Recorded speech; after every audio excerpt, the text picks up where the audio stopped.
ਹਾਂਜੀ, ਸਭ ਤੋਂ ਪਹਿਲਾਂ ਸਵਾਗਤ ਹੈ ਤੁਹਾਡਾ ਲਰਨ ਵਿਦ ਦੀਪ ਚੈਨਲ ਵਿੱਚ। ਅਸੀਂ ਪ੍ਰੀਵੀਅਸ ਵੀਡੀਓਜ਼ ਦੇ ਵਿੱਚ ਕਲਾਸ 6 ਦਾ 9th chapter living organisms and their surroundings ਪੜ੍ਹ ਰਹੇ ਸੀਗੇ, ਜਿਹਦੇ ਵਿੱਚ ਅਸੀਂ ਪ੍ਰੀਵੀਅਸ ਵੀਡੀਓ 'ਚ ਅਸੀਂ ਪੜ੍ਹਿਆ ਸੀਗਾ ਵੀ ਜਿਹੜੇ ਲਿਵਿੰਗ ਥਿੰਗਸ ਹੁੰਦੀਆਂ ਨੇ ਉਹਨਾਂ 'ਚ ਕਿਹੜੇ ਕਿਹੜੇ ਕਰੈਕਟਰਸ ਹੁੰਦੇ ਨੇਗੇ। ਅਸੀਂ ਪੜ੍ਹਿਆ ਜਿਹੜੀਆਂ ਵੀ ਲਿਵਿੰਗ ਥਿੰਗਸ ਹੁੰਦੀਆਂ ਨੇ ਉਹ ਮੂਵ ਉਹਨਾਂ 'ਚ ਗਰੋਥ ਹੁੰਦੀ ਹੈਗੀ, ਉਹਨਾਂ ਨੂੰ ਫੂਡ ਦੀ ਜ਼ਰੂਰਤ ਹੁੰਦੀ ਹੈਗੀ, ਉਹ ਰਿਸਪਾਇਰ ਕਰਦੇ ਨੇ ਅਤੇ ਉਹ ਸਟਿਮੂਲਾਈ ਦਾ ਰਿਸਪੌਂਸ ਕਰਦੀਆਂ ਨੇਗੀਆਂ। ਅੱਜ ਅਸੀਂ ਅੱਗੇ ਕੁਛ ਹੋਰ ਜਿਹੜੇ ਕਰੈਕਟਰਸ ਹੁੰਦੇ ਨੇਗੇ ਉਹਨੂੰ ਪੜ੍ਹਨਾ ਗਾ। ਸਭ ਤੋਂ ਪਹਿਲਾਂ ਜਿਹੜੇ ਸਟੂਡੈਂਟ ਫਸਟ ਟਾਈਮ ਚੈਨਲ 'ਤੇ ਵਿਜ਼ਿਟ ਕਰ ਰਹੇ ਨੇਗੇ ਉਹਨਾਂ ਨੂੰ ਰਿਕੁਐਸਟ ਆ, ਪਲੀਜ਼ ਚੈਨਲ ਨੂੰ ਜ਼ਰੂਰ ਸਬਸਕ੍ਰਾਈਬ ਕਰਨਾ ਜੀ, ਅਤੇ ਵੀਡੀਓ ਨੂੰ ਵੱਧ ਤੋਂ ਵੱਧ ਆਪਣੇ ਫਰੈਂਡਸ ਦੇ ਨਾਲ ਸ਼ੇਅਰ ਕਰਨਾ। ਚਲੋ ਇਹ ਸਟਾਰਟ ਕਰ ਦਿਆਂਗੇ। ਅਗਲਾ ਕਰੈਕਟਰ ਹੈਗਾ ਗਾ ਜਿਹੜਾ ਲਿਵਿੰਗ ਆਰਗੈਨਿਜ਼ਮਸ ਦੇ ਲਿਵਿੰਗ ਥਿੰਗਸ ਦੇ ਵਿੱਚ ਹੁੰਦਾ ਗਾ, living organisms and excretion. Excretion ਕੀ ਹੁੰਦਾ ਗਾ? ਮਲ ਤਿਆਗ। ਕਹਿੰਦੇ ਵੀ ਜਿਹੜੇ ਲਿਵਿੰਗ ਆਰਗੈਨਿਜ਼ਮਸ ਹੁੰਦੇ ਨੇ ਕਿ ਉਹ ਮਲ ਤਿਆਗ ਕਰਦੇ ਨੇ ਸਾਰੇ। ਆਲ ਲਿਵਿੰਗ ਥਿੰਗਸ ਟੇਕ ਫੂਡ। ਕਹਿੰਦੇ ਜਿੰਨੀਆਂ ਵੀ ਲਿਵਿੰਗ ਥਿੰਗਸ ਹੁੰਦੇ ਨੇ ਸਾਰੀਆਂ ਕੀ ਲੈਂਦੇ ਨੇ? ਫੂਡ ਲੈਂਦੇ ਨੇ। ਅਸੀਂ ਪੜ੍ਹਿਆ ਸੀਗਾ ਫਸਟ ਕਰੈਕਟਰਿਸਟਿਕ ਦੇ ਵਿੱਚ, not all the food that is eaten is really used, only a part of it is utilized by the body। ਕਹਿੰਦੇ ਜਿੰਨਾ ਵੀ ਫੂਡ ਇਹਨਾਂ ਨੇ ਖਾਧਾ, ਕਿਸੇ ਲਿਵਿੰਗ ਥਿੰਗ ਨੇ ਖਾਧਾ, ਉਹ ਸਾਰਾ ਯੂਜ਼ ਨਹੀਂ ਹੁੰਦਾ ਗਾ। ਉਹ ਜਿੰਨੇ ਵੀ ਆਪਣੀ ਬੋਡੀ 'ਚ ਪ੍ਰੋਸੈਸ ਹੁੰਦੇ ਨੇ ਉਹਨਾਂ ਵਾਸਤੇ ਫੂਡ ਯੂਜ਼ ਕੀਤਾ ਜਾਂਦਾ ਗਾ, ਪਰ ਉਹ ਬਹੁਤ ਹੀ ਥੋੜ੍ਹਾ ਜਿਹੜਾ ਯੂਜ਼ ਹੁੰਦਾ, ਜਿਹੜਾ ਬਾਕੀ ਬਚ ਜਾਂਦਾ ਗਾ ਉਹਨੂੰ ਕੀ ਕੀਤਾ ਜਾਂਦਾ? ਬੋਡੀ ਦੁਆਰਾ ਯੂਟੀਲਾਈਜ਼ ਨਹੀਂ ਕੀਤਾ ਜਾਂਦਾ ਗਾ। ਅਤੇ ਉਹਦਾ ਕੀ ਹੁੰਦਾ? ਕਹਿੰਦੇ but happens to the rest. ਕਹਿੰਦੇ ਹੁਣ ਅਸੀਂ ਦੇਖਿਆ ਵੀ ਜਿਹੜਾ ਸਾਰਾ ਫੂਡ ਤਾਂ ਯੂਜ਼ ਨਹੀਂ ਹੁੰਦਾ, ਪਰ ਜਿਹੜਾ ਫੂਡ ਬਚ ਗਿਆ ਉਸ ਫੂਡ ਨਾਲ ਕੀ ਹੁੰਦਾ ਗਾ? This has to be removed by the body as waste. ਇਸ ਫੂਡ ਨੂੰ ਕੀ ਕੀਤਾ ਜਾਂਦਾ? ਰਿਮੂਵ ਕੀਤਾ ਜਾਂਦਾ ਗਾ ਸਾਡੀ ਬੋਡੀ ਦੇ ਦੁਆਰਾ ਐਜ਼ ਵੇਸਟ। ਵੀ ਜਿਹਨੂੰ ਵਾਧੂ ਪਦਾਰਥ ਸਮਝ ਕੇ ਉਹਨੂੰ ਸਾਡੀ ਬੋਡੀ ਕੀ ਆ? ਬਾਹਰ ਕੱਢ ਦਿੰਦੀ ਆ। Our body also produce some wastes in other life processes. ਕਹਿੰਦੀ ਸਾਡੀ ਜਿਹੜੀ ਬੋਡੀ ਹੈਗੀ ਹੋਰ ਵੀ ਬਹੁਤ ਸਾਰੀਆਂ ਜਿਹੜੀ ਸਾਡੀ ਬੋਡੀ 'ਚ ਪ੍ਰੋਸੈਸ ਹੁੰਦੀਆਂ ਨੇਗੀਆਂ, ਉਹਨਾਂ ਵਿੱਚੋਂ ਜਿਹੜਾ ਵੇਸਟ ਆ ਉਹ ਪ੍ਰੋਡਿਊਸ ਕਰਦੀ ਹੈਗੀ। The process of getting rid of these wastes by living organisms is known as excretion। Excretion ਕੀ ਹੁੰਦਾ? ਵੀ ਜਿੰਨੇ ਵੀ ਜਿਹੜੇ ਲਿਵਿੰਗ ਆਰਗੈਨਿਜ਼ਮਸ ਹੁੰਦੇ ਨੇਗੇ ਉਹਨਾਂ 'ਚ ਇੱਕ ਪ੍ਰੋਸੈਸ ਹੁੰਦੀ ਹੈਗੀ ਜਿਹਦੇ ਨਾਲ ਉਹ ਆਪਣੇ ਵੇਸਟ ਪ੍ਰੋਡਕਟ ਨੂੰ, ਜਿਹੜਾ ਵੇਸਟ ਫੂਡ ਹੁੰਦਾ ਗਾ, ਉਹਨੂੰ ਬਾਹਰ ਕੱਢਦੇ ਨੇ ਆਪਣੀ ਬੋਡੀ ਤੋਂ। ਉਸ ਨੂੰ ਕੀ ਕਹਿੰਦੇ ਨੇ? Excretion. Do plants also excrete. ਕਹਿੰਦੇ ਕਿ ਜਿਹੜੇ ਪਲਾਂਟਸ ਹੁੰਦੇ ਨੇ ਉਹ ਵੀ ਐਕਸਕ੍ਰੀਟ ਕਰਦੇ ਨੇ, ਉਹ ਵੀ ਆਪਣੇ ਵੇਸਟ ਨੂੰ ਬਾਹਰ ਕੱਢਦੇ ਨੇਗੇ। ਜੈਸ ਦੇ ਡੂ, ਉਹ ਵੀ ਕੱਢਦੇ ਨੇ। ਕਿਵੇਂ? ਹੋਏਵਰ ਦ ਮਕੈਨਿਜ਼ਮ ਇਨ ਪਲਾਂਟਸ ਆਰ ਆ ਲਿਟਲ ਡਿਫਰੈਂਟ। ਪਰ ਜਿਹੜਾ ਪਲਾਂਟਸ ਹੁੰਦੇ ਨੇ ਉਹਨਾਂ ਵਿੱਚ ਕੀ ਆਪਣੇ ਵੇਸਟ ਪ੍ਰੋਡਕਟ ਜਿਹੜੇ ਫੂਡ ਹੁੰਦਾ ਉਹਨੂੰ ਬਾਹਰ ਕੱਢਣ ਦਾ ਜਿਹੜਾ ਮਕੈਨਿਜ਼ਮ ਹੁੰਦਾ ਡਿਫਰੈਂਟ ਹੁੰਦਾ ਗਾ ਐਨੀਮਲਸ ਤੋਂ। Some harmful or poisonous material do get produced in plants as waste. ਹੁਣ ਕਈ ਪਲਾਂਟਸ ਦੇ ਵਿੱਚ ਕੋਈ ਹਾਰਮਫੁਲ ਜਾਂ ਜਿਹੜਾ ਜ਼ਹਿਰੀਲਾ ਮਟੀਰੀਅਲ ਪ੍ਰੋਡਿਊਸ ਹੋ ਜਾਂਦਾ ਗਾ ਉਹ ਉਹਨਾਂ ਵਾਸਤੇ ਵੇਸਟ ਹੀ ਹੁੰਦਾ ਗਾ। ਅਤੇ some plants find it possible to store the waste product within their parts in way that they do not harm the plant as whole. Some plants remove waste products as secretion. ਹੁਣ ਜਿਹੜਾ ਵੀ ਆਪਣੇ ਕੋਲ ਕੋਈ poisonous ਜਿਹੜਾ ਕਿਸੇ plant ਦੇ ਵਿੱਚ ਕੋਈ ਵੀ ਜ਼ਹਿਰੀਲਾ ਮਟੀਰੀਅਲ ਪ੍ਰੋਡਿਊਸ ਹੋ ਗਿਆ ਉਹ ਕੀ ਹੈ? ਇੱਕ ਵੇਸਟ ਹੈਗਾ। ਹੁਣ ਕਈ ਪਲਾਂਟਸ ਤਾਂ ਹੁੰਦੇ ਨੇਗੇ ਜਿਹੜੇ ਕੀ ਕਰਦੇ ਨੇਗੇ ਉਹਨੂੰ, ਉਸ ਮਟੀਰੀਅਲ ਨੂੰ, ਉਸ ਜਿਹੜਾ ਪੋਇਜ਼ਨਸ ਮਟੀਰੀਅਲ ਹੈਗਾ ਉਹਨੂੰ ਆਪਣੀ ਕਿਸੇ ਬੋਡੀ ਦੇ ਪਾਰਟ ਦੇ ਅੰਦਰ ਹੀ ਸਟੋਰ ਕਰਕੇ ਰੱਖ ਲੈਂਦੇ ਨੇ। ਉਹ ਇੱਦਾਂ ਸਟੋਰ ਕਰਦੇ ਨੇ ਤਾਂ ਕਿ ਉਹ ਬਾਕੀ ਜਿਹੜਾ ਪਲਾਂਟ ਹੈਗਾ ਉਹਨੂੰ ਕੋਈ ਨੁਕਸਾਨ ਨਾ ਪਹੁੰਚਾਵੇ। ਕਈ ਪਲਾਂਟਸ ਕੀ ਹੁੰਦੇ ਨੇ? ਉਹ ਐਕਸਕ੍ਰੀਟ ਕਰਦੇ ਨੇ, ਬਾਹਰ ਕੱਢਦੇ ਨੇ ਆਪਣੀ ਸਕ੍ਰੀਸ਼ਨ ਨਾਲ। ਸਕ੍ਰੀਸ਼ਨ ਕਿਵੇਂ? ਜਿਵੇਂ ਕਈ ਵਾਰ ਆਪਾਂ ਦੇਖਿਆ ਵੀ ਉਹ ਜਿਹੜੇ ਪਲਾਂਟਸ ਹੁੰਦੇ ਨੇ ਉਹ ਬਾਸ਼ਪੀਕਰਨ ਹੁੰਦਾ ਉਹਨਾਂ 'ਚ ਪੱਤੇ ਰਾਹੀਂ ਪਾਣੀ ਬਾਹਰ ਕੱਢਦੇ ਨੇਗੇ, ਅਤੇ ਉਹਦੇ ਰਾਹੀਂ ਕੀ ਕਰਦੇ ਨੇ? ਉਹ ਉਸ ਵੇਸਟ ਨੂੰ ਵੀ ਬਾਹਰ ਕੱਢ ਦਿੰਦੇ ਨੇਗੇ। ਐਕਸਕ੍ਰੀਸ਼ਨ ਇਜ਼ ਅਨਦਰ ਕਰੈਕਟਰਿਸਟਿਕ ਆ common to all living things. ਹੁਣ ਜਿਹੜੀ ਐਕਸਕ੍ਰੀਸ਼ਨ ਆ, ਮਲ ਤਿਆਗ ਆ, ਇਹ ਵੀ ਕੀ ਹੁੰਦੀ ਹੈ? ਸਾਰੇ ਲਿਵਿੰਗ ਆਰਗੈਨਿਜ਼ਮਸ ਦੇ ਵਿੱਚ ਕੀ ਹੈ? ਕਰੈਕਟਰਿਸਟਿਕ ਆ। ਸਾਰੇ ਲਿਵਿੰਗ ਆਰਗੈਨਿਜ਼ਮਸ ਕੀ ਕਰਦੇ ਨੇਗੇ? ਐਕਸਕ੍ਰੀਟ ਕਰਦੇ ਨੇਗੇ। ਨੈਕਸਟ ਕਰੈਕਟਰਿਸਟਿਕ ਹੈਗੀ ਕਿ do all living things produce their own kind. ਕਹਿੰਦੇ ਕਿ ਜਿੰਨੇ ਵੀ ਜਿਹੜੇ ਲਿਵਿੰਗ ਆਰਗੈਨਿਜ਼ਮਸ ਹੁੰਦੇ ਨੇ, ਲਿਵਿੰਗ ਥਿੰਗਸ ਹੁੰਦੀਆਂ ਨੇ, ਉਹ ਰੀਪਰੋਡਿਊਸ ਕਰਦੇ ਨੇ। ਰੀਪਰੋਡਿਊਸ ਮਤਲਬ ਆਪਣੇ ਵਰਗੀ ਹੋਰ ਜਿਹੜੀ ਜਾਂ ਹੋਗੀ ਕਿਸਮ ਨੂੰ ਪੈਦਾ ਕਰ ਸਕਦੇ ਨੇ, ਬੱਚੇ ਪੈਦਾ ਕਰਦੇ ਨੇਗੇ। Have you ever seen nests of some birds like pigeons. ਕਹਿੰਦੇ ਕਿ ਤੁਸੀਂ ਕੀ ਪੰਛੀਆਂ ਦੇ ਆਲ੍ਹਣੇ ਦੇਖੇ ਹੋਣੇ। ਮੈਨੀ ਬਰਡਸ ਲੇ there eggs in the nest. ਕਈ ਜਿਹੜੇ ਪੰਛੀ ਹੁੰਦੇ ਨੇਗੇ ਉਹ ਕੀ ਕਰਦੇ ਨੇ? ਆਂਡੇ ਦਿੰਦੇ ਨੇਗੇ ਆਲ੍ਹਣਿਆਂ 'ਚ। Some of the eggs may hatch and young birds come out of these. ਕਈ ਹੁੰਦੇ ਨੇ ਟੁੱਟੇ ਪਏ ਹੁੰਦੇ ਨੇ ਜਿਨ੍ਹਾਂ ਵਿੱਚੋਂ ਕੀ ਹੁੰਦੇ ਨੇ? ਬੱਚੇ ਹੁੰਦੇ ਨੇ ਉਹ ਬਾਹਰ ਨਿਕਲ ਗਏ ਹੁੰਦੇ ਨੇ ਛੋਟੇ ਛੋਟੇ।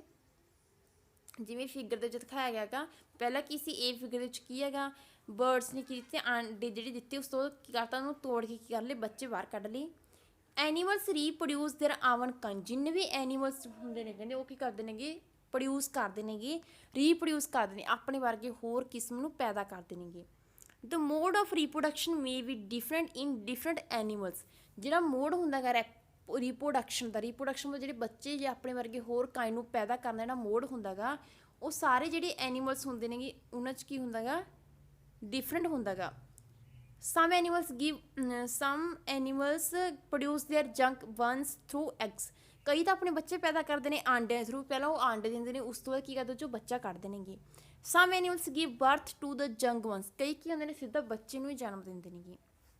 ਜਿਵੇਂ 1914 ਫਿਗਰ ਆ ਗਈ, ਜਿਹਦੇ 'ਚ ਕਈ ਦੇਖਿਆ ਗਿਆ ਵੀ ਜਿਹੜੇ ਹੁਣ ਆਹ ਸਾਰੇ ਐਨੀਮਲਸ ਨੇ ਉਹ ਕੀ ਕਰਦੇ ਨੇ ਸਿੱਧਾ ਬੱਚੇ ਨੂੰ ਜਨਮ ਦਿੰਦੇ। ਜਿਹੜੇ ਜਿਵੇਂ ਕੈਟ ਹੋ ਗਈ, ਡੌਗ ਹੋ ਗਿਆ, ਕਾਂ ਹੋ ਗਈ, ਇਹ ਕੀ ਹੋ ਕੇ ਸਾਰੇ ਇਹ ਬੱਚੇ ਨੂੰ ਜਨਮ ਦਿੰਦੇ ਨੇਗੇ। ਬਾਕੀ ਅਸੀਂ ਜਿਹੜੇ ਬਰਡਸ ਦੇਖੀ ਸੀ ਉਹ ਕੀ ਕਰਦੇ ਨੇਗੇ, ਐਗ ਦਿੰਦੇ ਨੇ ਪਹਿਲਾਂ। Plants also reproduce. ਜਿਹੜੇ ਪਲਾਂਟਸ ਹੁੰਦੇ ਨੇ ਉਹ ਵੀ ਰੀਪਰੋਡਿਊਸ ਕਰਦੇ ਨੇ, ਉਹ ਵੀ ਆਪਣੀ ਵਰਗੀ ਹੋਰ ਕਾਇੰਡ ਨੂੰ ਪੈਦਾ ਕਰਦੇ ਨੇ। Like animals, plants also different there mode of reproduction. ਉਹ ਵੀ ਵੱਖ-ਵੱਖ ਤਰੀਕੇ ਨਾਲ ਕੀ ਕਰਦੇ ਨੇਗੇ, ਰੀਪਰੋਡਿਊਸ ਕਰਦੇ ਨੇ। ਕਾਫੀ ਤਰੀਕੇ ਹੁੰਦੇ ਨੇ ਵੀ ਜਿਹਦੇ ਨਾਲ ਉਹ ਪੈਦਾ ਕਰਦੇ ਨੇ ਹੋਰ ਤਰ੍ਹਾਂ ਦੀ ਜਿਹੜੀ ਜਨਰੇਸ਼ਨ ਹੈਗੀ। ਮੈਨੀ ਪਲਾਂਟਸ ਰੀਪਰੋਡਿਊਸ ਥਰੂ ਸੀਡਸ। ਕਈ ਪਲਾਂਟਸ ਹੁੰਦੇ ਨੇ ਉਹ ਸੀਡਸ ਦੇ ਰਾਹੀਂ, ਬੀਜ ਤੋਂ ਪ੍ਰੋਡਿਊਸ ਹੁੰਦੇ ਨੇ। ਵੀ ਆਪਾਂ ਜਿਹੜਾ ਕੋਈ ਬੀਜ ਉਹ ਤੋਂ ਉਹ ਜਿਹਾ ਬੀਜ ਲਾਤਾ ਅਤੇ ਉਹ ਤੋਂ ਕੀ ਹੋਊਗਾ, ਨਵਾਂ ਪੌਦਾ ਉੱਗ ਰਿਹਾ ਹੁੰਦਾ। Plants produce seeds which can germinate and grow into new plant. ਜਿਵੇਂ 9.15 ਫਿਗਰ ਦਿਖਾਇਆ ਗਿਆ ਹੈਗਾ, ਜਿਹੜਾ ਸੀਡ ਹੈਗਾ ਉਹ ਅੱਗੇ ਗਰੋ ਹੁੰਦਾ, ਗਰੋ ਹੋਣ ਤੋਂ ਪੁੰਗਰ ਦਾ ਜਰਮੀਨੇਟ ਹੋਣ ਤੋਂ ਉਹ ਨਵਾਂ ਪਲਾਂਟ ਤਿਆਰ ਹੋ ਜਾਂਦਾ ਹੈਗਾ ਸੀਡ ਤੋਂ। ਅਤੇ ਸੀਡ ਵੀ ਕਿੱਥੋਂ ਆਇਆ ਸੀ, ਉਸੇ ਪਲਾਂਟ ਤੋਂ ਆਇਆ ਸੀਗਾ।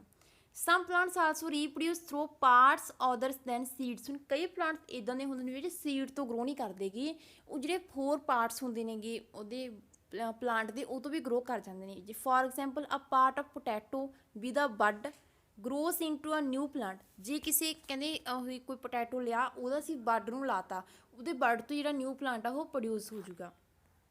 Plants also reproduce through cutting. ਇਹ ਕਟਿੰਗ ਤੋਂ ਵੀ ਰੀਪਰੋਡਿਊਸ ਹੁੰਦੇ, ਕਲਮਾਂ ਤੋਂ ਵੀ ਪ੍ਰੋਡਿਊਸ ਹੋ ਜਾਂਦੇ ਨੇਗੇ। Would you like to grow a plant in this way yourself. ਕਹਿੰਦੇ ਤੁਸੀਂ ਆਪਣੇ ਆਪ ਕੋਈ ਇੱਦਾਂ ਪਲਾਂਟ ਗਰੋ ਕਰਨਾ ਚਾਹੋਗੇ ਜਿਹੜਾ ਕਟਿੰਗ ਤੋਂ ਗਰੋ ਹੋਵੇ, ਮਤਲਬ ਜਿਹਨੂੰ ਅਸੀਂ ਕਲਮ ਤੋਂ ਗਰੋ ਕਰ ਲਈਏ। ਇਹਦੇ ਲਈ ਐਕਟੀਵਿਟੀ ਹੈਗੀ 5 ਐਕਟੀਵਿਟੀ ਦੇ ਵਿੱਚ ਕੀ ਹੈਗਾ, ਟੇਕ ਅ ਕਟਿੰਗ ਫਰੋਮ ਅ ਰੋਜ਼ ਔਰ ਅ ਮਹਿੰਦੀ ਪਲਾਂਟ। ਕਹਿੰਦੇ ਜਾਂ ਤਾਂ ਰੋਜ਼ ਦਾ ਪਲਾਂਟ ਲੈ ਲਓ ਜਾਂ ਕੋਈ ਮਹਿੰਦੀ ਦਾ ਪਲਾਂਟ ਲੈ ਲਓ, ਉਹ ਤੋਂ ਇੱਕ ਕਲਮ ਲੈ ਲਓ। Fix it in the soil and water it regularly. ਉਹਨੂੰ ਮਿੱਟੀ 'ਚ ਲਾ ਦਿਓ ਅਤੇ ਉਹਦੇ 'ਚ ਪਾਣੀ ਪਾਉਂਦੇ ਰਹੋ ਰੋਜ਼। But to observe after a few days. ਕਈ ਦਿਨਾਂ ਬਾਅਦ ਤੁਸੀਂ ਕਹਿੰਦੇ ਕੀ ਦੇਖਿਆ। It may not be easy to grow plants from cutting. ਪਰ ਕਹਿੰਦੇ ਜਿਹੜਾ ਅਸੀਂ ਕਲਮ ਤੋਂ ਪੌਦੇ ਉਗਾਉਣੇ ਇਹ ਇੰਨਾ ਸੌਖਾ ਨਹੀਂ ਹੁੰਦਾ ਉਗਾਉਣਾ ਜਿੰਨਾ ਕਿ ਸੀਡ ਤੋਂ ਹੁੰਦਾ ਗਾ। Do not be disappointed if your cutting does not grow. ਕਹਿੰਦੇ ਤੁਸੀਂ ਮਤਲਬ ਇਹ ਨਾ ਜੇ ਤੁਹਾਡਾ ਜਿਹੜਾ ਪਲਾਂਟ ਹੈਗਾ ਗਰੋ ਨਾ ਹੋਇਆ, ਤੁਸੀਂ ਉਹਨੂੰ ਉਹ ਕਰ ਲਓ। ਕਹਿੰਦੇ ਤੁਸੀਂ ਕਿਸੇ ਹੋਰ ਦੀ ਹੈਲਪ ਲੈ ਲਓ, ਕਿਸੇ ਹੋਰ ਤੋਂ ਪੁੱਛ ਲਓ ਵੀ ਕਿਉਂ ਨਹੀਂ ਗਰੋ ਹੋਇਆ। Talk to gardener. ਕਹਿੰਦੇ ਤੁਸੀਂ ਮਾਲੀ ਨਾਲ ਗੱਲ ਕਰੋ if possible. On the care to given to cutting to make them grow into plants. ਕਹਿੰਦੇ ਉਹਨੂੰ ਧਿਆਨ ਨਾਲ ਹੋਰ ਗਰੋ ਕਰਾਓ। ਉਹਦੀ ਜਿਵੇਂ ਉਹ ਕਹਿੰਦਾ ਕਿ ਜਿਹੜਾ ਗਾਰਡਨਰ ਹੈਗਾ ਉਹਨੂੰ ਗਰੋ ਕਰਾਉਣ ਦੀ ਕੋਸ਼ਿਸ਼ ਕਰੋ। Living things produce more of their own kind through reproduction. ਕਹਿੰਦੇ ਜਿੰਨੀਆਂ ਵੀ ਲਿਵਿੰਗ ਥਿੰਗਸ ਹੁੰਦੀਆਂ ਨੇ ਉਹ ਪ੍ਰੋਡਿਊਸ ਕਰਦੇ ਨੇ ਆਪਣੇ ਵਰਗੀਆਂ ਕਿਸਮਾਂ ਰੀਪਰੋਡਕਸ਼ਨ ਦੇ ਰਾਹੀਂ। ਰੀਪਰੋਡਕਸ਼ਨ ਕੀ ਹੈ, ਇੱਕ ਪ੍ਰੋਸੈਸ ਹੈਗੀ ਜਿਹਦੇ ਵਿੱਚ ਕੀ ਆ ਆਪਣੇ ਵਰਗੀ ਕਾਇੰਡ ਨੂੰ ਕੀ ਕੀਤਾ ਜਾਂਦਾ, ਪੈਦਾ ਕੀਤਾ ਜਾਂਦਾ ਹੈ। ਇਟ ਟੇਕਸ ਪਲੇਸ ਇਨ ਮੈਨੀ ਡਿਫਰੈਂਟ ਬੇਸ ਫਾਰ ਡਿਫਰੈਂਟ ਔਰਗੈਨਿਜ਼ਮਸ। ਇਹ ਕੀ ਡਿਫਰੈਂਟ ਤਰੀਕੇ ਦੀ ਹੁੰਦੀ ਹੈਗੀ ਸਾਰੇ ਔਰਗੈਨਿਜ਼ਮਸ ਦੇ ਵਿੱਚ। ਇਹਦੇ ਵਿੱਚ ਕੀ ਹੈ ਵੀ ਜਿੰਨੇ ਵੀ ਲਿਵਿੰਗ ਔਰਗੈਨਿਜ਼ਮਸ ਨੇ ਉਹਨਾਂ 'ਚ ਕੀ ਕਰੈਕਟਰ ਹੁੰਦਾ ਹੈਗਾ, ਉਹ ਰੀਪਰੋਡਕਸ਼ਨ ਕਰ ਸਕਦੇ ਆ। Do all living things move. ਕਹਿੰਦੇ ਜਿੰਨੀਆਂ ਵੀ ਲਿਵਿੰਗ ਥਿੰਗਸ ਹੁੰਦੀਆਂ ਨੇ ਉਹ ਮੂਵ ਕਰ ਸਕਦੀਆਂ ਨੇਗੀਆਂ। ਇਨ ਚੈਪਟਰ 8 ਵੀ ਡਿਸਕਸ ਦ ਵੇਰੀਅਸ ਵੇਜ਼ ਇਨ ਵਿਚ ਐਨੀਮਲਸ ਮੂਵ। ਕਹਿੰਦੇ ਚੈਪਟਰ 8 ਦੇ ਵਿੱਚ ਅਸੀਂ ਇਹ ਡਿਸਕਸ ਕੀਤਾ ਸੀਗਾ ਵੀ ਜਿੰਨੇ ਵੀ ਬਹੁਤ ਸਾਰੇ ਤਰੀਕੇ ਹੁੰਦੇ ਨੇ ਐਨੀਮਲਸ ਜਿਨ੍ਹਾਂ ਰਾਹੀਂ ਮੂਵ ਕਰਦੇ ਨੇ, ਇੱਕ ਜਗ੍ਹਾ ਤੋਂ ਦੂਜੀ ਜਗ੍ਹਾ 'ਤੇ ਜਾਂਦੇ ਨੇ। ਤੇ move from one place to another and also show the body movements. ਕਹਿੰਦੇ ਜਿੰਨੇ ਵੀ ਐਨੀਮਲਸ ਹੁੰਦੇ ਨੇ ਉਹ ਇੱਕ ਜਗ੍ਹਾ ਤੋਂ ਦੂਜੀ ਜਗ੍ਹਾ 'ਤੇ ਜਾਂਦੇ ਨੇਗੇ ਅਤੇ ਉਹ ਕੀ ਕਰਦੇ ਨੇ ਆਪਣੇ 'ਚ ਬਹੁਤ ਸਾਰੀਆਂ ਦੀਆਂ ਜਿਹੜੀਆਂ ਮੂਵਮੈਂਟਸ ਨੇ ਉਹ ਸ਼ੋ ਕਰਦੇ ਨੇ। ਬਟ ਅਬਾਊਟ ਪਲਾਂਟਸ, ਕਹਿੰਦੇ ਸੀ ਐਨੀਮਲਸ ਬਾਰੇ ਤਾਂ ਪੜ੍ਹ ਲਿਆ ਵੀ ਉਹ ਮੂਵ ਕਰਦੇ ਨੇਗੇ, ਵੀ ਇਹਦਾ ਮਤਲਬ ਕਿ ਜਿਹੜੇ ਲਿਵਿੰਗ ਔਰਗੈਨਿਜ਼ਮਸ ਨੇ ਉਹ ਮੂਵ ਕਰਦੇ ਨੇ। ਹੁਣ ਜਿਹੜੇ ਪਲਾਂਟਸ ਨੇਗੇ ਉਹ ਵੀ ਲਿਵਿੰਗ ਔਰਗੈਨਿਜ਼ਮਸ ਨੇ, ਉਹ ਵੀ ਲਿਵਿੰਗ ਥਿੰਗਸ ਨੇਗੀਆਂ। ਤਾਂ ਕਹਿੰਦੇ ਪਲਾਂਟਸ ਕੀ ਕਰਦੇ ਨੇ, ਪਲਾਂਟਸ ਬਾਰੇ ਤੁਹਾਡੇ ਕੀ ਕਹਿਣਾ ਵੀ ਉਹ ਕਿਵੇਂ ਮੂਵ ਕਰਦੇ ਨੇਗੇ। ਡੂ ਦੇ ਆਲਸੋ ਮੂਵ। ਕਹਿੰਦੇ ਕੀ ਪਲਾਂਟਸ ਵੀ ਮੂਵ ਕਰਦੇ ਨੇ। Plants are generally anchored in soil so they do not move from one place to another। ਹੁਣ ਜਿਹੜੇ ਪਲਾਂਟਸ ਹੁੰਦੇ ਨੇਗੇ ਉਹ ਜਗੜੇ ਮਤਲਬ ਫਿਕਸ ਕੀਤੇ ਹੁੰਦੇ ਨੇ ਜ਼ਮੀਨ ਦੇ ਵਿੱਚ, ਤਾਂ ਕਰਕੇ ਉਹ ਇੱਕ ਜਗ੍ਹਾ ਤੋਂ ਦੂਜੀ ਜਗ੍ਹਾ 'ਤੇ ਮੂਵ ਨਹੀਂ ਕਰ ਸਕਦੇ। However various substances like water, minerals and the food synthesized by them from one part of the plant to other। ਪਰ ਕਹਿੰਦੇ ਉਹਦੇ 'ਚ ਹੋਰ ਮੂਵਮੈਂਟਸ ਹੁੰਦੇ ਨੇ ਵੀ ਹਾਂ ਪਲਾਂਟ ਇੱਕ ਜਗ੍ਹਾ ਤੋਂ ਦੂਜੀ ਜਗ੍ਹਾ 'ਤੇ ਨਹੀਂ ਜਾ ਸਕਦੇ। ਹੁਣ ਉਹ ਜਿਹੜਾ ਫਲਾਵਰ ਗਰੋ ਕਰਦਾ ਉਹਦੇ 'ਚ ਕਿੰਨੀ ਮੂਵਮੈਂਟ ਹੁੰਦੀ ਆ, ਜਿਹੜੇ ਵਿੱਚ ਹੋਰ ਲੀਫ ਵਗੈਰਾ ਗਰੋ ਕਰਦੇ ਉਹ ਵੀ ਕੀ ਮੂਵਮੈਂਟ ਹੁੰਦੀ ਆ, ਹੌਲੀ ਹੌਲੀ ਵੱਧਦੇ ਨੇ। ਲੀਵਸ ਦੇ ਵਿੱਚ ਕੀ ਹੁੰਦੀ ਹੈਗੀ ਅੱਗੇ ਉਹਦੇ 'ਚ ਗਰੋਥ ਹੁੰਦੀ ਹੈਗੀ, ਉਹ ਮੂਵ ਕਰਦੇ ਨੇ ਹੌਲੀ ਹੌਲੀ ਅੱਗੇ ਵੱਧਦੇ ਨੇਗੇ। ਜਾਂ ਹੁਣ ਜਿਹਦੇ ਵਿੱਚ ਪਾਣੀ ਹੈ ਕਹਿੰਦੇ ਹੁਣ ਮਿੱਟੀ 'ਚੋਂ ਪਾਣੀ ਆਇਆ ਮਿਨਰਲ ਆਏ ਉਹ ਵੀ ਪਲਾਂਟਸ 'ਚੋਂ ਮੂਵ ਕਰਕੇ ਜਾਂਦਾ ਹੈਗਾ ਫੂਡ, ਉਹਦੇ 'ਚ ਜਿੰਨਾ ਫੂਡ ਬਣਾਉਂਦੇ ਨੇਗੇ, ਜਿਹੜਾ ਫੂਡ ਹੈਗਾ ਉਹ ਨੀਚੇ ਤੱਕ ਜੜ੍ਹਾਂ ਤੱਕ ਆਉਂਦਾ ਗਾ ਹੈ ਨਾ, ਉਹ ਵੀ ਕੀ ਹੁੰਦਾ ਮੂਵਮੈਂਟ ਹੁੰਦੀ ਆ ਉਹਨਾਂ 'ਚ। Have you notice any other kind of movement in plants, ਕਹਿੰਦੇ ਤੁਸੀਂ ਹੋਰ ਮੂਵਮੈਂਟ ਦੇਖੀ ਆ ਪਲਾਂਟਸ ਦੇ ਵਿੱਚ? ਓਪਨਿੰਗ ਔਰ ਕਲੋਜ਼ਿੰਗ ਆਫ ਫਲਾਵਰਸ, ਫਲਾਵਰਸ ਖਿੜਦੇ ਨੇ ਜਾਂ ਮੁਰਝਾਏ ਜਾਂਦੇ ਨੇਗੇ, ਉਹ ਵੀ ਕੀ ਹੋਗੀ ਇੱਕ ਤਰ੍ਹਾਂ ਦੀ ਮੂਵਮੈਂਟ ਹੋਗੀ। Do you recall how some plants show movements in response to certain stimuli, ਕਹਿੰਦੇ ਤੁਸੀਂ ਯਾਦ ਕਰੋ ਵੀ ਜਿਹੜੇ ਪਲਾਂਟਸ ਹੁੰਦੇ ਨੇਗੇ ਆਪਾਂ ਦੇਖਿਆ ਸੀ ਵੀ ਉਹ ਕਿਵੇਂ ਸਟਿਮੂਲਾਈ ਕਰਦੇ ਨੇਗੇ, ਵੀ ਉਹ ਵੀ ਕਿਸੇ ਤਰ੍ਹਾਂ ਦੀ ਮੂਵਮੈਂਟ ਹੀ ਸੀ ਵੀ ਜਿਸ ਨੂੰ ਹੁਣ ਕੀ ਕਰਤਾ ਜਿਹੜੇ ਉਹ ਆਪਣੀ ਜੇ ਸਨ ਦੇ ਅਕੋਰਡਿੰਗ ਕੀ ਕਰ ਲੈਂਦੇ ਨੇ ਆਪਣਾ ਉਹਨੂੰ ਘੁਮਾ ਲੈਂਦੇ ਨੇ ਫਲਾਵਰ ਨੂੰ ਹੈ ਨਾ, ਜਿਵੇਂ ਸਨਫਲਾਵਰ ਹੋਏ ਇਹ ਵੀ ਕੀ ਹੋਗੀ ਇੱਕ ਤਰ੍ਹਾਂ ਦੀ ਉਹਨਾਂ 'ਚ ਮੂਵਮੈਂਟ ਹੀ ਹੋਗੀ। We also have some non living things moving of course, ਕਹਿੰਦੇ ਅਸੀਂ ਕਈ ਨੋਨ ਲਿਵਿੰਗ ਥਿੰਗਸ ਵੀ ਦੇਖੀਆਂ ਜਿਹੜੀਆਂ ਕੀ ਕਰਦੀਆਂ ਨੇ ਮੂਵ ਕਰਦੀਆਂ ਨੇਗੀਆਂ। A bus, a car, a small piece of paper, clouds and so on. ਹੁਣ ਕੋਈ ਬੱਸ ਹੋ ਗਈ, ਕਾਰ ਹੋ ਗਈ, ਪੇਪਰ ਉੱਡਦੇ ਫਿਰਦੇ ਨੇ, ਕਿੰਨੀਆਂ ਚੀਜ਼ਾਂ ਹੁੰਦੀਆਂ ਜਿਹੜੀਆਂ ਮੂਵ ਕਰਦੇ ਨੇ ਇੱਕ ਜਗ੍ਹਾ ਦੂਜੀ ਜਗ੍ਹਾ 'ਤੇ ਚਲੀਆਂ ਜਾਂਦੀਆਂ ਨੇਗੀਆਂ। Is there something different in these movement from the movements of living things, ਹੁਣ ਇੱਕ ਤਾਂ ਲਿਵਿੰਗ ਥਿੰਗਸ ਦੇ ਵਿੱਚ ਮੂਵਮੈਂਟ ਹੁੰਦੀ ਆ, ਇੱਕ ਨੋਨ ਲਿਵਿੰਗ 'ਚ ਹੋਈ ਜਿਵੇਂ ਕਿਸੇ ਪੇਪਰ 'ਚ ਹੋ ਗਈ, ਕਾਰ 'ਚ ਹੋ ਗਈ, ਇਹ 'ਚ ਕੋਈ ਡਿਫਰੈਂਸ ਹੈਗਾ? ਹਾਂ ਹੈ ਕਿ ਇਹਨਾਂ 'ਚ ਕੀ ਮੂਵਮੈਂਟ ਕਰਾਈ ਜਾਂਦੀ ਹੈ। ਜਾਂ ਹੁਣ ਜਿਵੇਂ ਪੇਪਰ ਆ ਇੱਕ ਜਗ੍ਹਾ ਤੋਂ ਉੱਡ ਕੇ ਦੂਜੀ ਜਗ੍ਹਾ 'ਤੇ ਚਲਾ ਗਿਆ, ਉਹ ਕੀ ਬਾਏ ਏਅਰ ਗਿਆ ਗਾ, ਆਪਣੇ ਆਪ ਮੂਵ ਕਰਕੇ ਨਹੀਂ ਗਿਆ ਗਾ। There is such a variety of living organisms but all of them show some common characteristics as we have discussed, ਕਹਿੰਦੇ ਇੱਥੇ ਬਹੁਤ ਸਾਰੀਆਂ ਲਿਵਿੰਗ ਔਰਗੈਨਿਜ਼ਮਸ ਨੇ ਪਰ ਉਹਨਾਂ ਸਾਰਿਆਂ ਵਿੱਚ ਕੀ ਉਹ ਸਾਰੇ ਆਹ ਸੇਮ ਕਰੈਕਟਰਸ ਤਾਂ ਹੁੰਦੇ ਨੇਗੇ ਵੀ ਜਿਹੜੇ ਅਸੀਂ ਡਿਸਕਸ ਕੀਤੇ ਹੈਗੇ। Yet another common characteristics is that living beings die, ਕਹਿੰਦੇ ਹੋਰ ਵੀ ਕਈ ਕਰੈਕਟਰਿਸਟਿਕਸ ਨੇਗੀਆਂ ਜਿਵੇਂ ਜਿੰਨੇ ਵੀ ਲਿਵਿੰਗ ਥਿੰਗਸ ਕਹਿੰਦੇ ਡਾਈ ਹੁੰਦੇ ਨੇ ਉਹ ਮਰ ਜਾਂਦੇ ਨੇਗੇ। Because organisms die, organisms type can survive over thousands of years only if they reproduce their own kind, ਕਹਿੰਦੇ ਔਰਗੈਨਿਜ਼ਮਸ ਡਾਈ ਕਰ ਜਾਂਦੇ ਨੇ ਪਰ ਉਹ ਅੱਗੇ ਪ੍ਰੋਡਿਊਸ ਕਰਦੇ ਨੇ। ਹੁਣ ਉਹਨਾਂ 'ਚ ਕੀ ਹੁੰਦੇ ਰੀਪਰੋਡਿਊਸ ਦੀ ਕੀ ਹੁੰਦੀ ਹੈ ਕਰੈਕਟਰਿਸਟਿਕ ਹੁੰਦਾ ਗਾ, ਉਹ ਆਪਣੇ ਵਰਗੀਆਂ ਹੋਰ ਕਾਈਂਡਸ ਨੂੰ ਪੈਦਾ ਕਰ ਦਿੰਦੇ ਨੇ ਪਰ ਆਪ ਡਾਈ ਕਰ ਜਾਂਦੇ ਨੇ, ਆਪ ਮਰ ਜਾਂਦੇ ਨੇਗੇ। ਪਰ ਜਿਹੜੇ ਹੁਣ ਨੋਨ ਲਿਵਿੰਗ ਹੋ ਜਿਵੇਂ ਕੋਈ ਕੁਰਸੀ ਹੋਗਾ, ਮੇਜ਼ ਹੋ ਗਈ, ਇਹ ਕਿਹਨੇ ਨੋਨ ਲਿਵਿੰਗ ਨੇ, ਇਹ ਜਦੋਂ ਇੱਕ ਵਾਰ ਟੁੱਟ ਗਏ ਉਸ ਤੋਂ ਬਾਅਦ ਹੈ ਨਾ ਹੋਰ ਨਹੀਂ ਪੈਦਾ ਕਰ ਸਕਦੇ ਹੈਗੇ। ਅਤੇ ਜਾਂ ਕਿ ਇਹ ਜੇ ਸਾਹਮਣੇ ਪਈ ਰਹੇ ਤਾਂ ਇੰਨੇ ਟਾਈਮ ਹੀ ਪਈ ਰਹਿਣਗੇ ਹਜ਼ਾਰਾਂ ਸਾਲ, ਪਰ ਕੀ ਹੈ ਕਿ ਜਿਹੜੇ ਲਿਵਿੰਗ ਹੁੰਦੇ ਨੇ ਉਹ ਇੱਕ ਲਿਮਿਟ ਤੋਂ ਬਾਅਦ ਕੀ ਹੁੰਦੇ ਨੇਗੇ ਡਾਈ ਕਰ ਜਾਂਦੇ ਨੇਗੇ, ਮਰ ਜਾਂਦੇ ਨੇਗੇ। Even single organism may die without even reproducing, but the type of organisms can exist only if there is reproduction, ਕਹਿੰਦੇ ਜੇ ਕੋਈ ਇੱਕ ਔਰਗੈਨਿਜ਼ਮ ਸੀਗਾ ਉਹ ਪੈਦਾ ਹੋਣ ਤੋਂ ਮਰ ਗਿਆ ਅਤੇ ਉਹਨੇ ਕੋਈ ਹੋਰ ਰੀਪਰੋਡਿਊਸ ਨਹੀਂ ਕੀਤਾ ਤਾਂ ਉਹ ਕੀ ਹੋ ਜਾਊਗਾ, ਉਹਦੀ ਜਿਹੜੀ ਕਾਇੰਡ ਹੈਗੀ ਉਹ ਖਤਮ ਹੋ ਜੂਗੀ। ਪਰ ਜੇ ਉਹ ਰੀਪਰੋਡਿਊਸ ਕਰਕੇ ਗਿਆ ਆਪਣੇ ਵਰਗੇ ਹੋਰ ਕਿਸਮਾਂ ਨੂੰ ਪੈਦਾ ਕਰਕੇ ਗਿਆ ਗਾ ਅਤੇ ਜਿਹੜੀ ਉਹਦੀ ਕਿਸਮ ਹੈਗੀ ਉਹ ਪ੍ਰੈਜੈਂਟ ਰਹੂਗੀ। We see that all living things seem to have some common characteristics, ਕਹਿੰਦੇ ਅਸੀਂ ਕੀ ਦੇਖਿਆ ਵੀ ਜਿੰਨੀਆਂ ਵੀ ਲਿਵਿੰਗ ਥਿੰਗਸ ਹੁੰਦੀਆਂ ਨੇਗੀਆਂ ਉਹਨਾਂ 'ਚ ਕਾਮਨ ਕਰੈਕਟਰਿਸਟਿਕਸ ਹੁੰਦੀਆਂ ਨੇ ਵੀ ਸਾਰੀਆਂ ਫੂਡ ਦੀ ਜ਼ਰੂਰਤ ਹੁੰਦੀ, ਸਾਰੀਆਂ ਗਰੋ ਕਰਦੀਆਂ ਨੇ, ਸਾਰੀਆਂ ਰੈਸਪੀਰਾਇਰ ਕਰਦੀਆਂ ਨੇ, ਸਟਿਮੂਲਾਈ ਦਾ ਰਿਸਪੌਂਸ ਕਰਦੀਆਂ ਨੇਗੀਆਂ ਅਤੇ ਮੂਵ ਕਰਦੀਆਂ ਨੇਗੀਆਂ। ਇਹ ਸਾਰੇ ਕੀ ਹੋ ਗਈਆਂ ਉਹਨਾਂ 'ਚ ਕਰੈਕਟਰਿਸਟਿਕਸ ਹੋ ਗਈ। They all need food, respire, respond to stimuli, reproduce, show movements and grow and die. Do we find some non living things that also show some of these characters, ਕਹਿੰਦੇ ਕਈ ਹੁਣ ਨੋਨ ਲਿਵਿੰਗ ਥਿੰਗਸ ਵੀ ਇੱਦਾਂ ਦੀਆਂ ਹੁੰਦੀਆਂ ਨੇ ਜਿਹਨਾਂ 'ਚ ਇਹ ਗੁਣ ਹੁੰਦੇ ਨੇ ਜਿਵੇਂ car, bicycle, clocks and the water in the rivers, the moon moves in the sky. ਹੁਣ ਅਸੀਂ ਕਹਿ ਸਕਦੇ ਉਹ ਤਾਂ ਕਿਸੇ ਵਜ੍ਹਾ ਕਰਕੇ ਮੂਵ ਕੀਤਾ, ਪਰ ਜਿਹੜਾ ਮੂਨ ਹੈਗਾ ਉਹ ਕੀ ਆ ਮੂਵ ਕਰ ਰਿਹਾ ਹੈਗਾ ਆਕਾਸ਼ ਦੇ ਵਿੱਚ, ਉਹ ਸਕਾਈ 'ਚ ਮੂਵ ਕਰ ਰਿਹਾ, ਪਰ ਉਹ ਜਿਹੜਾ ਮੂਵ ਆਪਣੇ ਆਪ ਹੀ ਕਰ ਰਿਹਾ ਉਹਨੂੰ ਤਾਂ ਕਿਸੇ ਨੇ ਮੂਵ ਨਹੀਂ ਕਰਾਇਆ। ਫਿਰ ਇਹ ਕੀ ਆ ਕਹਿੰਦੇ ਸਕਾਈ ਕੀ ਆ ਉਹ ਤਾਂ ਨੋਨ ਲਿਵਿੰਗ, ਫਿਰ ਉਹਦੇ ਵਿੱਚ ਮੂਵਮੈਂਟ ਕਿਵੇਂ ਹੋ ਰਹੀ ਹੈਗੀ। A cloud grows in size right in front of our eyes, ਕਹਿੰਦੇ ਜਿਹੜੇ ਹੁਣ ਬੱਦਲ ਨੇਗੇ ਉਹ ਕੀ ਆ ਗਰੋ ਹੁੰਦੇ ਨੇਗੇ ਤਾਂ ਉਹ ਵੀ ਕੀ ਆ ਉਹਨਾਂ 'ਚ ਕੀ ਹੋ ਰਹੀ ਹੈਗੀ ਉਹ ਗਰੋ ਹੋ ਰਹੇ ਨੇਗੇ ਪਰ ਉਹ ਹੈਗੇ ਕੀ ਨੇ ਨੋਨ ਲਿਵਿੰਗ ਨੇ। ਕੈਨ ਸੱਚ ਥਿੰਗਸ ਬੀ ਕਾਲਡ ਲਿਵਿੰਗ, ਕਹਿੰਦੇ ਕੀ ਅਸੀਂ ਇਹਨਾਂ ਚੀਜ਼ਾਂ ਨੂੰ ਲਿਵਿੰਗ ਕਹਿ ਸਕਦੇ ਹਾਂ ਵੀ ਜਿਹੜੀਆਂ ਗਰੋ ਕਰ ਰਹੀਆਂ ਨੇ ਜਾਂ ਮੂਵ ਕਰ ਰਹੀਆਂ ਨੇਗੀਆਂ। We ask our self do these objects also show all the characteristics of living things, ਕਿ ਤੁਸੀਂ ਆਪਣੇ ਆਪ ਨੂੰ ਪੁੱਛ ਕੇ ਦੇਖੋ ਵੀ ਅਸੀਂ ਇਹ ਤਾਂ ਕਹਿ ਜਿਹੜੇ ਕਲਾਊਡਸ ਨੇਗੇ ਉਹ ਗਰੋ ਕਰ ਰਹੇ ਨੇਗੇ ਅਤੇ ਜਿਹੜੀ ਕਾਰ ਵਾਸਤੇ ਜਾਂ ਮੂਨ ਇਹ ਮੂਵ ਕਰ ਰਿਹਾ ਹੈਗਾ ਵੀ ਕਹਿੰਦੇ ਇਹਦੇ 'ਚ ਸਾਰੇ ਕਰੈਕਟਰਿਸਟਿਕਸ ਹੈਗੇ ਨੇ ਜਿਹੜੇ ਅਸੀਂ ਪੜ੍ਹਿਆ ਹੈਗੀ। ਹੁਣ ਜਿਹੜੇ ਤਾਂ ਲਿਵਿੰਗ ਥਿੰਗਸ ਹੁੰਦੇ ਨੇ ਜਦੋਂ ਸਾਰੇ ਇੱਕੋ ਟਾਈਮ 'ਤੇ ਸਾਰੇ ਕਰੈਕਟਰਿਸਟਿਕਸ ਪ੍ਰੈਜੈਂਟ ਹੁੰਦੇ ਨੇ ਜਿਹੜੇ ਅਸੀਂ ਪੜ੍ਹੇ ਹੈਗੇ ਜਿਹੜੇ ਨੋਨ ਲਿਵਿੰਗ ਹੁੰਦੇ ਨੇ ਉਹ 'ਚ ਕਿਸੇ ਨਾ ਕੋਈ ਪ੍ਰੈਜੈਂਟ ਹੋ ਸਕਦਾ ਵੀ ਇੱਕ ਨਾ ਅੱਧਾ ਹੁੰਦਾ ਗਾ ਪਰ ਸਾਰੇ ਨਹੀਂ ਹੁੰਦੇ ਗੇ। ਅਸੀਂ ਕਿਵੇਂ ਪਤਾ ਕਰ ਸਕਦੇ ਜਿਹੜੇ ਲਿਵਿੰਗ ਹੁੰਦੇ ਨੇ ਉਹਨਾਂ 'ਚ ਸਾਰੇ ਕਰੈਕਟਰਿਸਟਿਕਸ ਪ੍ਰੈਜੈਂਟ ਹੁੰਦੇ ਹੈਗੇ। In general, something that is living may have all the characteristics that we have discussed, while non-living things may not show all these characteristics at the same time. ਅਸੀਂ ਕੀ ਦੇਖਿਆ ਆਮ ਤੌਰ 'ਤੇ ਜਿਹੜੀ ਜਿੰਨੀਆਂ ਵੀ ਲਿਵਿੰਗ ਥਿੰਗਸ ਹੁੰਦੀਆਂ ਨੇ ਉਹਨਾਂ ਵਿੱਚ ਸਾਰਿਆਂ ਵਿੱਚ ਕੀ ਹੁੰਦੇ ਨੇਗੇ ਜਿਹੜੀ ਕਰੈਕਟਰਿਸਟਿਕ ਇੱਕ ਟਾਈਮ 'ਤੇ ਹੁੰਦੇ ਨੇਗੇ, ਪਰ ਨੋਨ ਲਿਵਿੰਗ 'ਚ ਇੱਦਾਂ ਨਹੀਂ ਹੁੰਦਾ। ਇਨ ਦਿਸ ਆਲਵੇਜ਼ ਟਰੂ, ਇਹ ਹਮੇਸ਼ਾ ਸੱਚ ਹੈਗਾ। Do we always find that living things definitely show all the characteristics of the living that we have discuss. ਕਹਿੰਦੇ ਕਿ ਇਹ ਹੁਣ ਸੱਚ ਹੈਗਾ ਵੀ ਜਿਹੜੀਆਂ ਲਿਵਿੰਗ ਥਿੰਗਸ ਹੁੰਦੀਆਂ ਉਹਨਾਂ 'ਚ ਹਮੇਸ਼ਾ ਹੀ ਜਿਹੜੇ ਸਾਰੇ ਕਰੈਕਟਰਸ ਪ੍ਰੈਜੈਂਟ ਹੋਣਗੇ ਇੱਕੋ ਟਾਈਮ 'ਤੇ ਵੀ ਉਹ ਇੱਕ ਹਾਂ ਵੀ ਉਹ ਜਿਹੜੀ ਕੋਈ ਵੀ ਲਿਵਿੰਗ ਥਿੰਗ ਆ ਉਹ ਗਰੋ ਵੀ ਕਰ ਰਹੀ ਆ, ਰੀਪਰੋਡਿਊਸ ਵੀ ਕਰ ਰਹੀ ਹੈਗੀ, ਉਹਦੇ 'ਚ ਰੈਸਪਾਇਰ ਵੀ ਕਰ ਰਹੀ ਹੈਗੀ, ਉਹ ਮੂਵ ਵੀ ਕਰ ਰਹੀ ਹੈਗੀ। ਟੂ ਅੰਡਰਸਟੈਂਡ ਦਿਸ ਆ ਲਿਟਲ ਬੈਟਰ ਲੈਟ ਅਸ ਟੁਕ ਆ ਸਪੈਸੀਫਿਕ ਐਗਜ਼ਾਮਪਲ। ਇੱਕ ਸੁਧਾਰਨ ਲੈਣੇ ਹੈਗੇ। ਕੰਸੀਡਰਸ ਐਨੀ ਸੀਡ, ਕਹਿੰਦੇ ਮੰਨ ਲਓ ਕਹਿੰਦੇ ਕੋਈ ਵੀ ਦਾਣਾ ਲੈ ਲਓ, ਜਿਵੇਂ ਮੰਨ ਲਓ ਮੂੰਗ ਦਾ ਦਾਣਾ ਲੈ ਲਿਆ ਆਪਾਂ। ਇਜ਼ ਇਟ ਲਿਵਿੰਗ, ਕਹਿੰਦੇ ਲਿਵਿੰਗ ਆ। ਹਾਂ ਜਿਹੜੇ ਮੂੰਗ ਆ ਹੁਣ ਕੋਈ ਵੀ ਦਾਣੇ ਹੋ ਗਏ ਉਹ ਕੀ ਲਿਵਿੰਗ ਆ ਕਿਉਂਕਿ ਕਿਹਦੇ 'ਚ ਆਉਣਗੇ ਪਲਾਂਟਸ ਦੇ ਵਿੱਚ ਆਉਣਗੇ। It can stay in a shop for months, ਕਹਿੰਦੇ ਉਹਨੇ ਕਈ ਮਹੀਨੇ ਤੱਕ ਜਿਵੇਂ ਆਪਣੀ ਦਾਲ ਹੁੰਦੀ ਗੀ ਆਪਣੀ ਕੀ ਹੈਗੀ ਤਾਂ ਉਹ ਲਿਵਿੰਗ ਆ ਪਰ ਉਹ ਕਿੱਥੇ ਪਈ ਰਹੀ ਕਿਸੇ ਦੁਕਾਨ 'ਤੇ ਪਈ ਰਹੀ।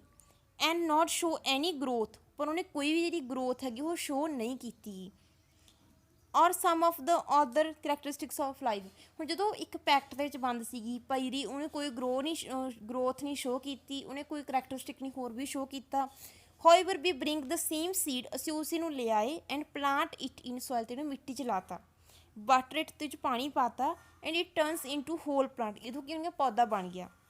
Did the seed need food, ਹੁਣ ਸੀਡ ਨੂੰ ਕੀ and did it excrete grow or reproduce when it was in shop for many months, ਕਹਿੰਦੇ ਕੀ ਜਿਹੜਾ ਉਹ ਸੀਗਾ ਸੀਡ ਸੀਗਾ ਹੁਣ ਕੀ ਸੀਡ ਨੂੰ ਕਹਿੰਦੇ ਲੋੜ ਨਹੀਂ ਸੀ ਫੂਡ ਦੀ ਅਤੇ ਉਹਨੇ ਐਕਸਕ੍ਰੀਟ ਨਹੀਂ ਕਰਨਾ ਸੀਗਾ ਅਤੇ ਉਹਨੇ ਰੀਪਰੋਡਿਊਸ ਨਹੀਂ ਕਰਨਾ ਸੀਗਾ ਜਦੋਂ ਉਹ ਸ਼ੌਪ 'ਤੇ ਪਿਆ ਰਿਹਾ। We see that there can be cases when we cannot easily say that things has all characteristics that we had discussed for it we call living।